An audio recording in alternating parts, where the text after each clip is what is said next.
अस्सलाम वालेकुम। आप देख रहे हैं पाक सिंध 24 न्यूज़। मैं हूं आपकी होस्ट शुमाइला ख़ान। सक्कर से रिपोर्ट कर रहे हैं ब्यूरो चीफ मोहम्मद लतीफ़ मुग़ल।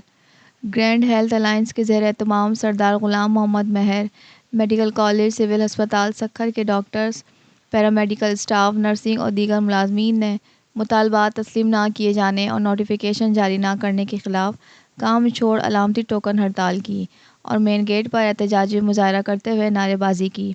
मुज़ाहरे में शामिल शुरका ने हाथों में मज़म्मती और मुतालबाती तहरीरी प्ले कार्ड्स उठा रखे थे।